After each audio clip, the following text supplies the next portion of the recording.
What is going on, everyone? Welcome to the North Shore 9 post-game show brought to you by Primanti Bros. You are watching the North Shore 9 podcast brought to you by FanDuel. I'm Neil. This is Doug. And Doug, I think Tyler Callihan just saved a whole lot of people from jumping from the Clemente Bridge tonight. How are you doing? I'm excellent. Last night, I did this show at Jim, and I said, these Pirates keep losing games they're supposed to win and could have win, and they don't ever win games that they were supposed to lose. And then tonight, Tyler Callihan was listening. He said, "We'll turn that around tonight against Shohei Ohtani." His first two major league home runs, and you just couldn't ask for a better performance. The Pirates would have fallen to 500. Now they're 2 games over. An end to the 4-game losing streak. A brief respite from some misery. I don't know how long it'll last. Tomorrow, looks like a tough matchup too. But tonight we're winners. Tonight it was a great game. It was a comeback. It was exciting contributions from all around. Yeah, baseball's an interesting sport, isn't it? Because the players don't feel this way. Because a lot of teams have 4 or 5 game losing streaks, But particularly this one, I think with all the injuries piling up, really felt like the wind was being taken out of the sails. You really wanted to establish yourself as a team that can go up against the big boys in the NL, and that wasn't happening. But it really felt like through about inning 5. It felt like the season was going to be over. They kept losing. They were on track to lose 5 straight games, probably get swept, fall under 500, and it was looking really, really bleak. And now, an hour later, we're here, happy, celebrating, still probably nervous from that Gregory Soto outing. But the emotions in baseball, they're always changing. It's always on the move. And we're on the good end of it tonight because now it feels like you can rebound off of this. After this Dodgers series, we have a run of a 9-game run against teams that you should be able to beat. It feels good. Please don't say that. Please don't say that. Let's talk to our benefactor, Michael B. I was just about to give up on this team under the amazing comeback. Callihan was awesome, yet Wainer said he won't play tomorrow. It's probably true because of the lefty. Thank you again, Michael. I'm beginning to feel pretty redundant. Thanking you, but yes, we do appreciate it. Look, man, we've got tailgate this week. I didn't want to go into the tailgate on a 6-7 game losing streak, right? So this was nice. It was good. Like you said, the players have. And sometimes it drives us crazy because they play 1 game at a time, and all teams go through this, and they're so even keel about it because it is a long, 162 game schedule. These kind of things happen. It happens. I remember the Dodgers last year had a long losing streak. It happens all the time. So yeah, you got to just stick to the cliches. The Pirates teams, they didn't come in with their heads hung down. Their heads weren't hung down when they were down 6-1. They battled. They came back mostly thanks to Tyler Callihan, but obviously Spencer Horwitz. One of the funny things tonight, he hits the 2-run home run, and John Wainer says, "Man, he's going to start playing against lefties more because he's been hitting them real well." And then Joe Block says, his first extra base hit off a left-hander since last August. So, but that's it. I mean, it's just, you just have to go through. Thank you, Jack Jetta, 098, 10 memberships. People enjoy those memberships. Thanks to Jack Jetta. Thanks for the support. We really appreciate it. But yeah, I mean, it's like you said, man, you got Cruz on the IL, you got Konnor Griffin on the IL. It's tough, man. And those are 2 of the best hitters on this team, and different times they've carried the team. And you're replacing them with Callihan and Billy Cook, and you're not really expecting the same production. But Tyler Callihan said, "Oh, at least for today, you are. I will be Konnor Griffin and Oneil Cruz all wrapped up in one." Yeah. I mean, and also make sure that you drop those hashtag grades. It's to get win a chance to win some free Primanti Bros at the end of the show. Thank you all support. Thank you for the gift, the subs, and the super chats. But yeah, I mean, you never want to say a season is over, but man, do you sometimes need a win like tonight. And what makes this even more impressive, as I said on the broadcast, is that this is the first time the Dodgers have lost with a 5-run lead in 2 years. Right. You know, sometimes you need those little sparks of magic. And, you know, the Dodgers had a grand slam from a guy who I literally have never heard of before tonight. Never in a million years have I heard of Ryan Ward, you know.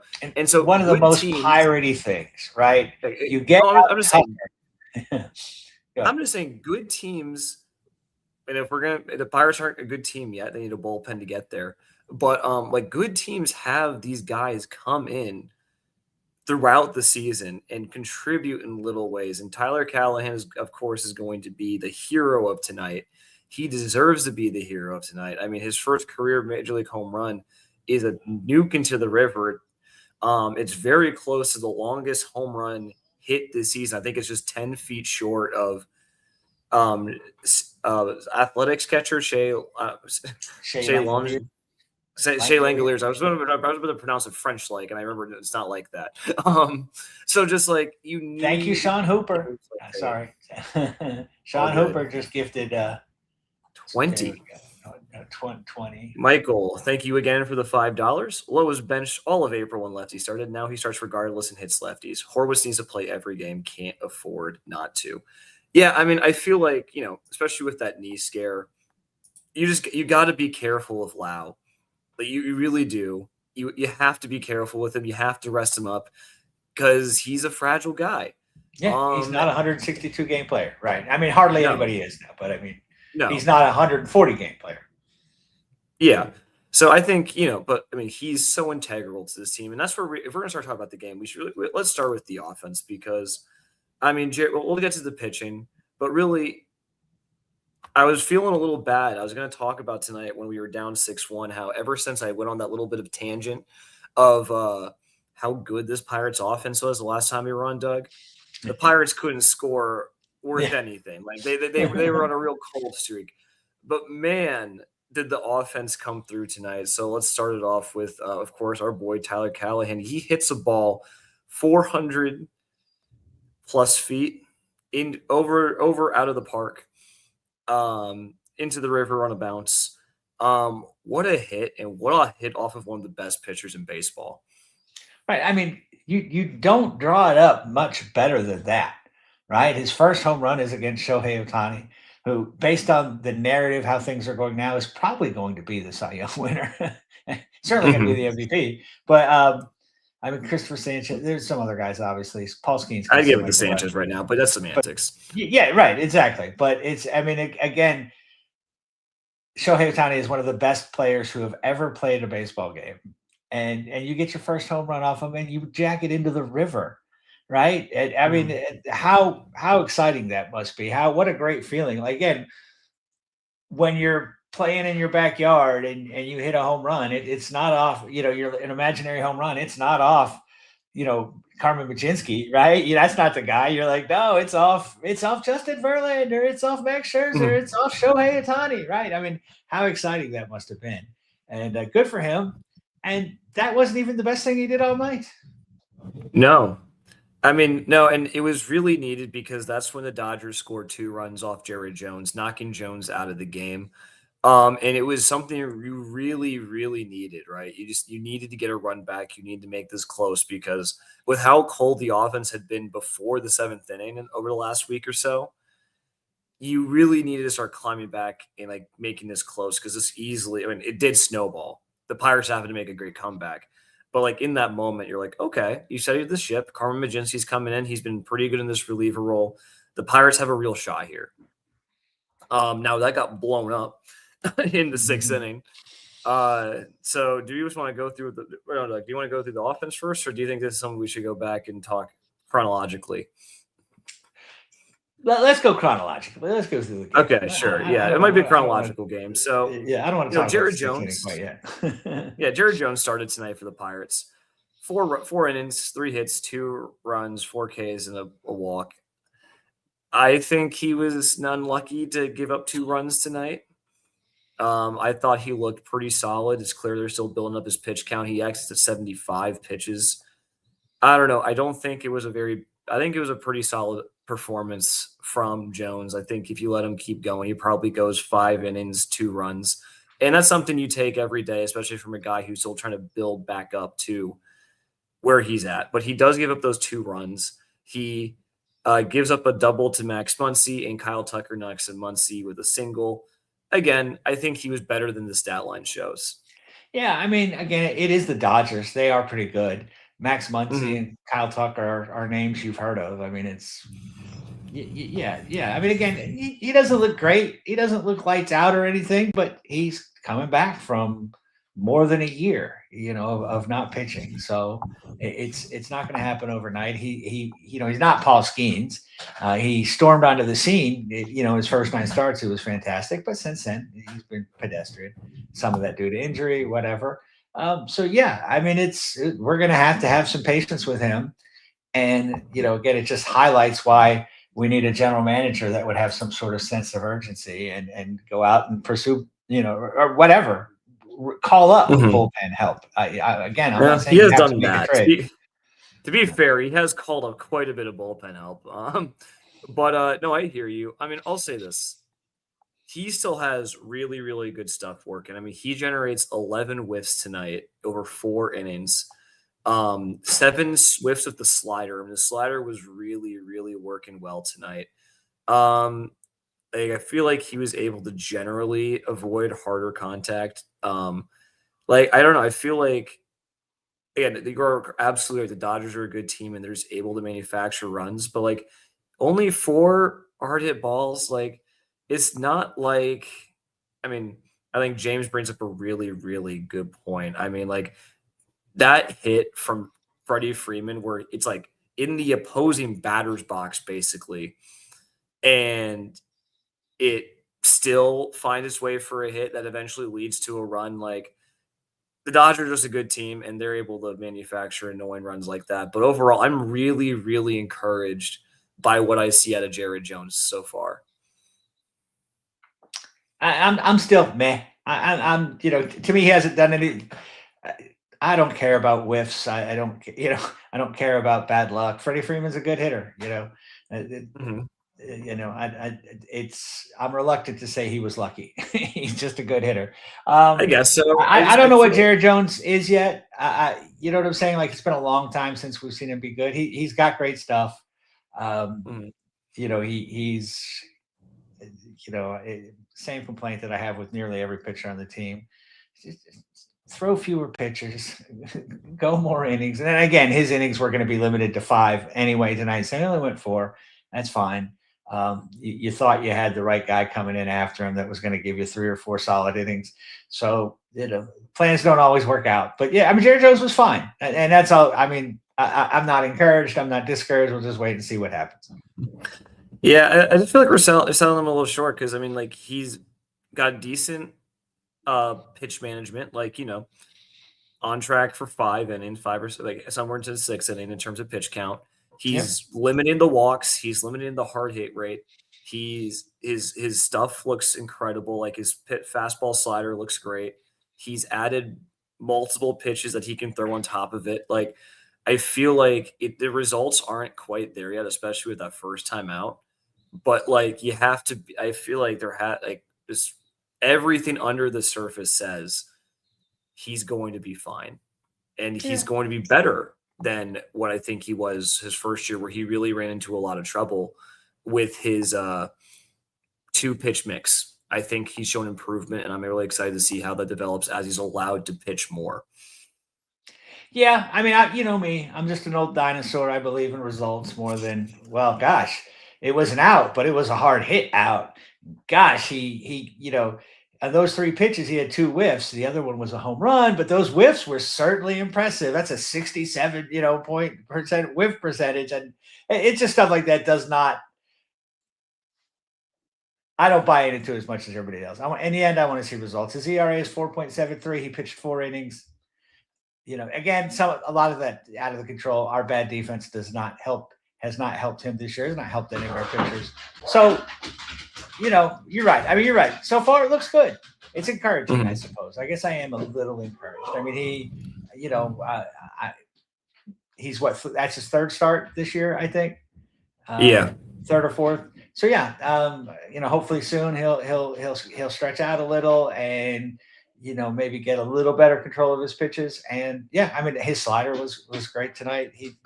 It's fat. He made his fastball we know is fantastic. So yeah, again, and I feel like I've been saying this a lot now because it seems like we've got 3 number 5 starters or something. But I know you take this from a 5th starter all day long, right? I think he's establishing himself outside the 5th starters, which is how he's looked. But I understand the hesitation. And to be fair, he did get helped up by a good defense today. I mean, Bryan Reynolds Tonight Bryan Reynolds does bring back a home run against Shohei Ohtani, so it could have been worse. Yeah. Again, but it felt like the Dodgers are able to put those timely hits together that even though that they don't generate a lot of offense, they generate offense at the right time. And luckily, Bryan Reynolds there to drop him at the wall. Now Ohtani does homer later tonight. And, I think everyone was like, oh, great, here we go again. We go again. No, but I mean, Bryan Reynolds, it stuns me sometimes how Bryan Reynolds is such a bad outfielder. Because he often makes these kind of, plays, and it's just, how does he go stand, right next to Oneil Cruz and let it drop in between them? He could pull that back from the stands back, and rob the home run, and then other times it's amazing. But yeah, it was timely, it was necessary, we needed it. Jones needed it, and again, it was one of the differences in the game. I mean, that was a game-saving play right there. Yeah. Michael B. again, thank you. I mean, if Jones can only go 4 or 5 innings, I don't like it at all. So is Mlodzinski strictly only going to follow Jones? Also, our bullpen really sucks. That it does. The bullpen really does suck. But I mean, coming off of Tommy John surgery, they're going to be cautious with him. They're not going to let him go 100 pitches each time. Yeah. And right now, I think that's just the plan right now. You're going to let him stretch it out. You're going to let Mlodzinski come in after him. And then when he's ready to do the full load, I'm sure Mlodzinski's going to be used in other places. Yeah, I'm sure part of what Mlodzinski was told is that, hey, you're going to get to pitch, 4 or 5 innings.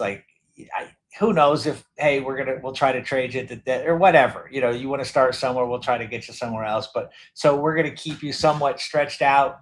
Maybe we're going to keep you somewhat stretched out simply because, any one of these guys could go down with an injury or something. So, yeah, I mean, I expect to see, 5 innings from Jones and then 4 innings, or 3 innings, depending on the situation from Mlodzinski. I think that is going to be the setup for a while. Yes, when we get to a point when Jones can consistently go 6 innings, I don't know that he's the kind of pitcher that will go 7 innings too often. But, occasionally maybe he can get into the 7th inning. Then maybe Carmen, gets broken up and pitches 2 innings twice a week or something along those lines. Mm-hmm. Thank you, Ducati guy 2000 for the member for 2 months. It's appreciated. Thank you so much. We are at 143 entries. Let's see if we can get to 200 before we give away sandwiches, guys. But for before we start talking about Mlodzinski, Tyler Callihan, heroics, we're going to hear from our boy Cody about everyone's favorite number. This episode is brought to you by IQ Bar, our exclusive snack hydration sponsor. IQ Bar protein bars, IQ Mix hydration mixes, and IQ Joe mushroom coffees are the delicious, low-sugar, brain and body fuel you need to win your day. The Ultimate Sampler Pack is a great way for you to try all IQ Bar products and flavors. You get 9 IQ bars, 8 IQ Mix sticks, and 4 IQ Joe sticks. All IQ Bar products are clean label certified and entirely free from gluten, dairy, soy, GMOs, and artificial ingredients. With over 20,000 5-star reviews and counting, more people than ever are fueling their lifestyles with IQ Bar's brain and body boosting bars, hydration mixes, and mushroom coffees. The Ultimate Sampler Pack includes all 3. My personal favorites so far have been the almond butter chip and the iced tea lemonade hydration mix. It's just really full of flavor. I love starting my day with it. and I couldn't imagine starting my day with anything else other than IQ Bar products. Right now, IQ Bar is offering our podcast listeners 20% off all IQ Bar products, including the Ultimate Sampler Pack, plus free shipping. To get your 20% off, text MLB to 64,000. That's MLB 64000. Message and data rates may apply. See terms for details. Just real quick, I know that's a taped read. Just one time I want him to sing a mix of brain and body boosting bars, bitches. But anyway.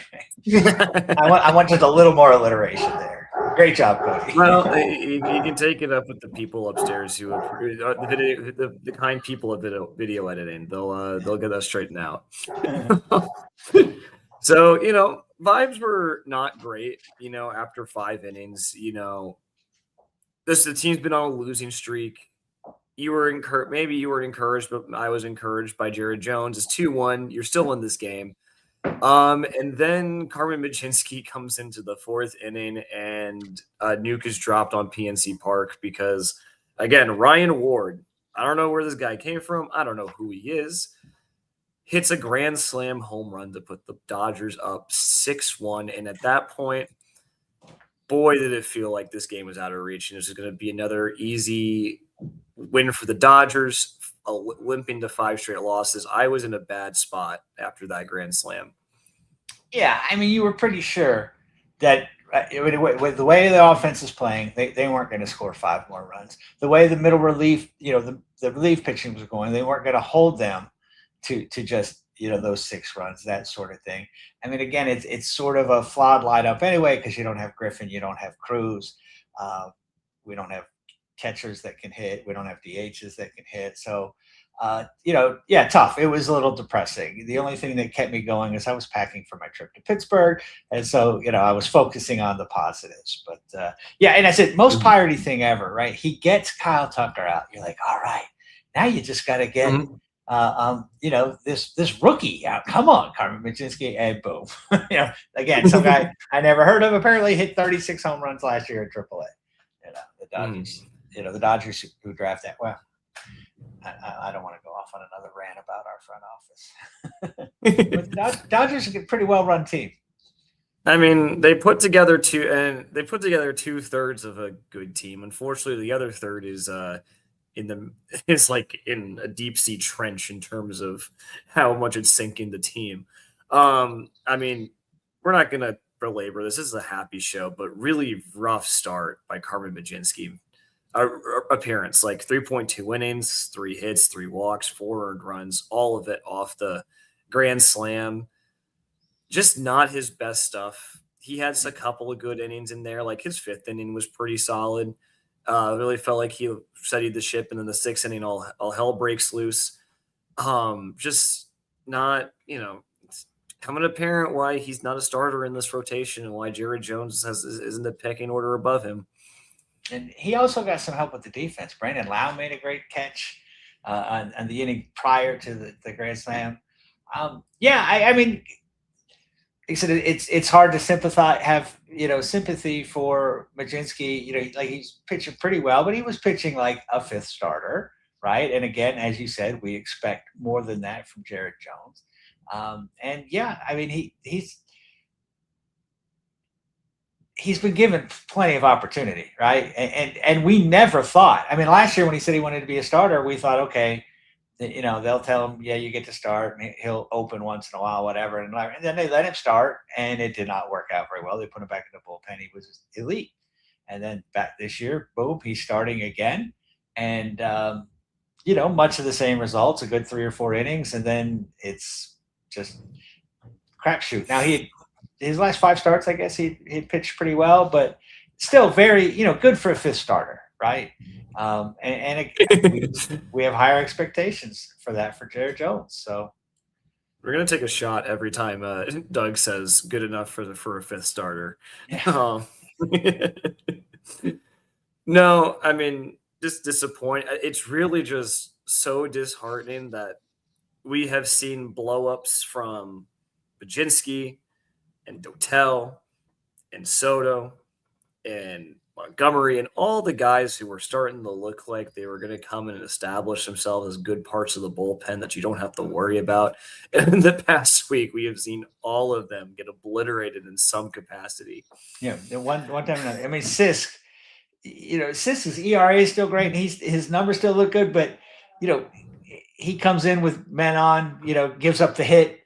Lets the bases clearing hit type thing, but then it doesn't impact his ERA because so like even Sisk, I mean nobody has been immune.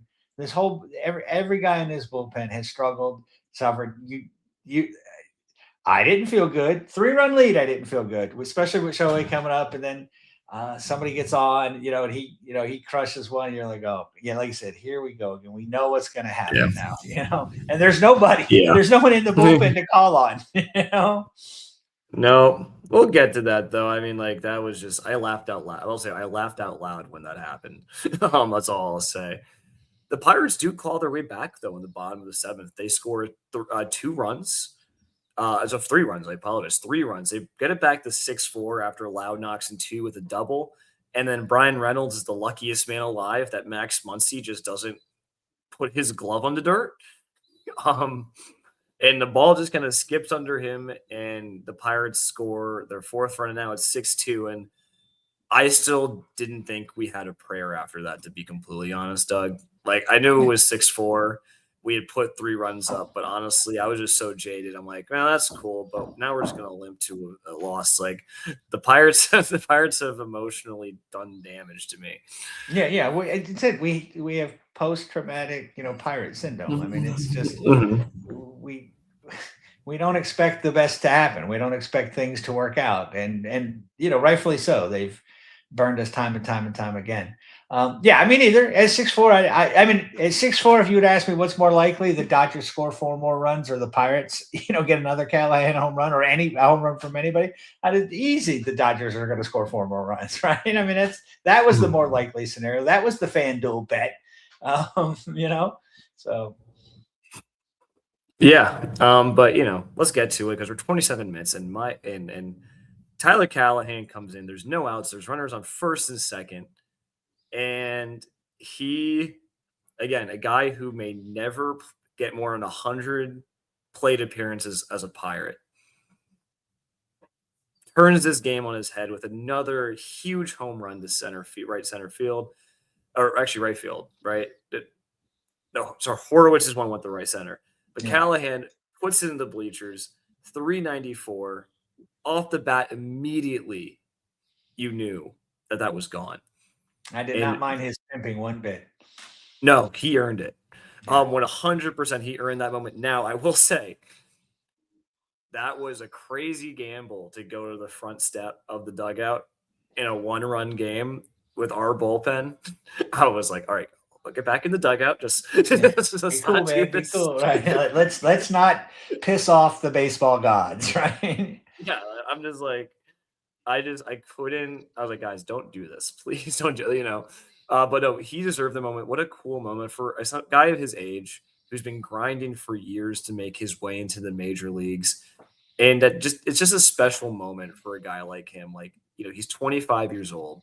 He's been grinding through the minors for years and terrible hotels, terrible travel, substandard pay. And to get a moment like that where you have PNC Park chanting your name and to come back against the Dodgers is such a cool and special moment. Well, and then, the injury, right? He had a season-ending injury. He was, I think he just got called up or, he was, again, on the precipice of being called up and boom, season-ending injury. And then he gets traded in the offseason. And I don't know, but had I been traded for Kyle Nicholas, I would have felt a little insulted. So, there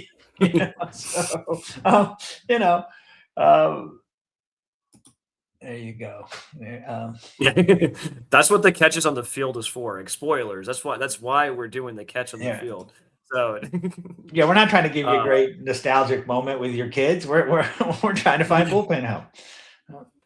Yeah, I mean, exciting for Tyler Callihan. It was great to see. It's one of the great things about baseball. It just lends itself to these kind of moments that the other sports don't necessarily have, I guess, maybe because of pace of play, that sort of thing. But yeah, I mean, his first 2 major league home runs against the World Series champions, the back-to-back World Series champions. Again, he's had 20 plate appearances with the Pirates so far. I mean, he hasn't been up long. He hasn't been getting a lot of playing time. And to do that, to do it when he did it, how he did it, good for him.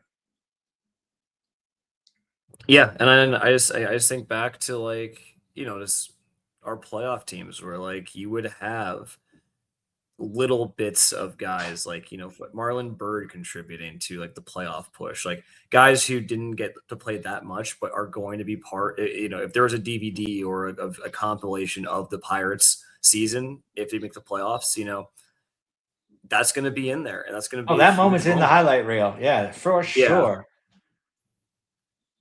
Yeah, and so just really great stuff for Callihan. He wins us the game, essentially. He drives in 4 runs by himself, provided the spark we needed. And then the Pirates weren't done. But before we get to the positive thing, if we lost this game, Jake Mangum was about to be enemy number 1 on this post game, because what is he doing? Well, I think it was a bunt. Hurt cannot throw a strike. Like Churchill literally cannot even put the bat down because he cannot throw a strike. He tries to steal third. I don't think he did. I think it was supposed to be a bunt. I mean, again, I'm all awareness. Yeah. Like, but I mean, again, if it's from the dugout, he is. Jake Mangum's not the kind of player that could just disregard the manager. Maybe that is Kelly's call. In that case, I don't know what Kelly is thinking. Like, you can't be running into outs like that. And this was a 1-run game. This could have very easily been right. It could still be an extra innings because Mangum decided to try to be a hero. But all that aside, he did have a very good day at the plate today, and he's raising his average close to 300, which is frankly all you need offensively from Jake Mangum. Defense is a little shaky, worse than I like, but that's okay. But Spencer Horwitz, man, I am loving the bat flips. Yeah, he's got some style there. And he really puts the game on ice with a 2-run homer, and boy, did we need every single run we got from this game. Yeah, we sure did, right. It seemed like, we have some insurance. That's exactly what it was. Necessary insurance. I mean, do you like the bat flips, or are you? I do. I do. No, he's married. I love bat flips from guys that, hit home runs more than once every 4 years. So I'm a little, if you're good, fine. If you're one of the worst hitters in baseball over 3 seasons, maybe you should just put your head down and trot around the bases. That's my thought. That's fair. I mean, he's earning. It's what's his name? It's who's the quarterback from Auburn? Cam Newton. Cam Newton down 28-0 with a minute left, scores a touchdown and does Superman. Really, you're not really looking like Superman. But anyway, sorry, I digress. Horwitz, 289, 861 OPS. 861 OPS. Highest, I think he's the 9 highest home runs OPS on the team. Yeah, 9 home runs, right? I mean, last year, what did he have? 14 or something, So it looks like he's going to do better than that. He's 29 RBI.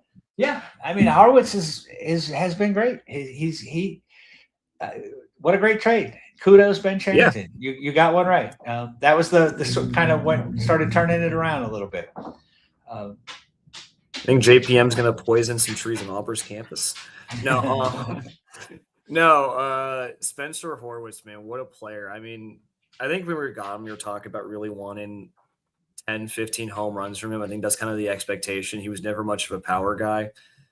I mean, if he goes in before the All-Star break with 13, 14 homers, which I think he's on pace to do, man, you are the happiest team in the world, because not only are you getting his on base and his hitting, you're also getting that little bit of power that I don't think any of us expected him having. And again, hit it off a lefty. He hit it off a lefty, which is huge. First extra base hit off a lefty since August of last year. But yes, whatever. I mean, he is hitting lefties better. So, I mean, it's right. and we've got him for a couple years. You know, how exciting. Like, we're not already talking about losing him and that sort of thing. It's I'm surprised there's been no talk of extending him. You know, here's a guy that could, you know, be worthy of an extension perhaps. But it'd be nice to have first base nailed down for a while after, I don't know, almost 40 years of not very good first base playing, except few. Yeah, You know, I'll say this. He's going to be a free agent when he's like 32. He's not fast. No. He's not. Only going to get slower. He's only going to get slower. His defense is only going to get worse, and that's when the grading of the thing. So I think the Pirates should be quite content just letting him ride out his deal. But, you know, I'm going to love him while he's here if he's going to keep doing this. Again, highest qualified OPS in the team with Ryan O'Hearn, Bryan Reynolds, Oneil Cruz, and Brandon Lau. Just really cool stuff. Now, I don't know about you, Doug, but I certainly was not comfy with a 3-run lead going into the bottom of the ninth. I don't know how you felt, but I certainly didn't feel safe. I was a little clenched. And we were right to be like, okay, we got Soto, who is the best reliever, no doubt, but that's, you know, again, damning him with faint praise, right? You know, it's like, you know, the best reliever, great. It's like saying you know, it's like someone telling you that you're the best podcaster on this show tonight. Well, big deal. It's just, you know, right? It's a low bar. So, you know, yeah, I was scared. Jim Rosati says he was actually quite comfy. I'm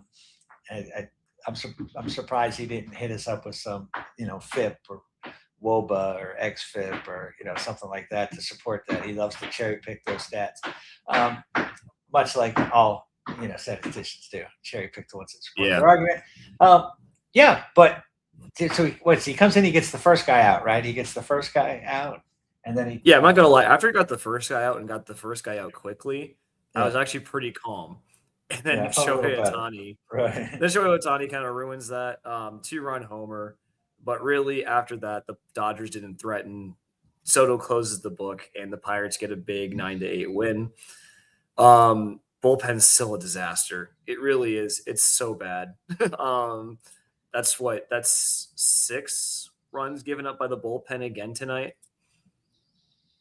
That's just not good. It's not good, and you're lucky that you have a top 5 offense that bailed you out. You're lucky you had Tyler Callihan here having the game of his life.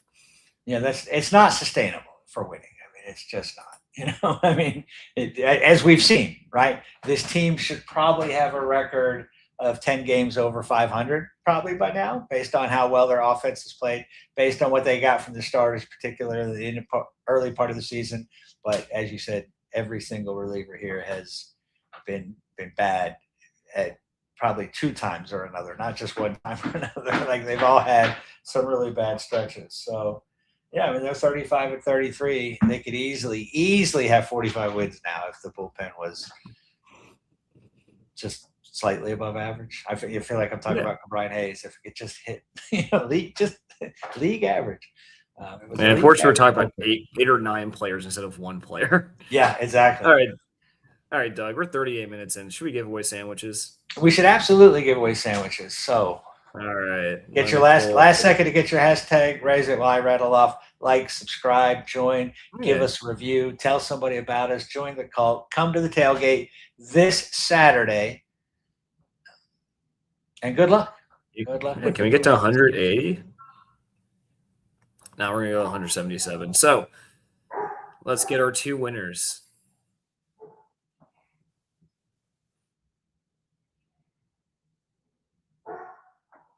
Unconscious chanting. Congratulations. Please get your email. Everybody in our chat needs to do some unconscious chanting. I think someone was starting a roll call in chat, so maybe that's what we're talking about here. But congratulations on conscious chanting. Please get your email associated with your Primanti Brothers account to northshore9@gmail.com, and let's draw our second winner.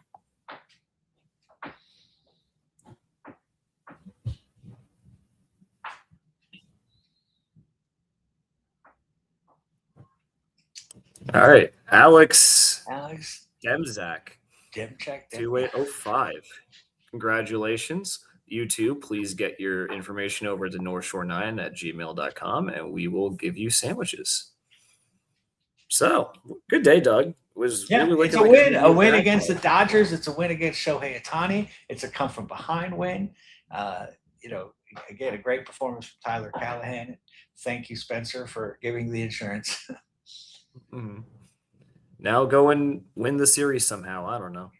Yeah, let's be Mitch crazy. Keller, do your thing. Well, no, don't do your early season. Mitch Keller, do your early season. Yeah, but the Pirates play the Dodgers tomorrow. It is Mitch Keller on the mound. And I don't know. Do you expect a win, or are we expecting a loss, Doug?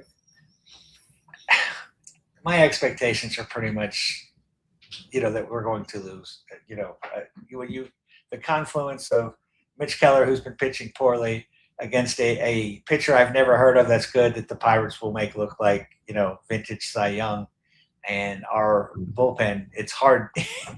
it's hard to think, they got this one. What's FanDuel say? I believe FanDuel has the Pirates at plus 130 tomorrow. So they do not think the Pirates will win tomorrow's game. Yeah. I imagine, their advanced analytics probably support that. So I think I'll go with FanDuel. But you never know. Mitch Keller. We just have to be afraid of numbers. Yeah. Mitch Keller could be good. He's got it in him. He's got the talent. So, and we have a good offense. So there's no reason that they couldn't win this game. No, they should. And that's the expectation. These are the standards. The standard is the standard. The standard is the standard. As we like to say in Pittsburgh, the standard is the standard. All right, we're going to get out of here. Thanks, everyone, for joining. Thank you, all our super chats, all our members, and those who gave the gifted subs. Please like and subscribe. We will be here tomorrow to cover the Pirates postgame show as they wrap up the series with the Dodgers. Come to the tailgate. Hope to see you all there. And let's go Bucks. I think Neil's going to be running a kissing booth. So, make sure you bring cash. Sorry, buddy. I'm getting Let's go Bucks. Let's go. All right, that wraps up this episode of North Shore 9. Thanks so much for tuning in, whether you're listening on the podcast or catching us on YouTube. If you enjoyed the show, please give this video a thumbs up, and don't forget to hit that subscribe button if you haven't already. It really helps us grow. And if you're listening on the podcast, a quick review goes a long way in helping others find the show. Plus, be sure to tell a friend about us. There's always room for more here in the NS9 community. And for those looking to support us a little more, consider joining our Patreon, become an MVP member, and get exclusive perks while helping us continue to bring you more of the Pirates content you love. Thanks again for all your support, and let's go Bucks.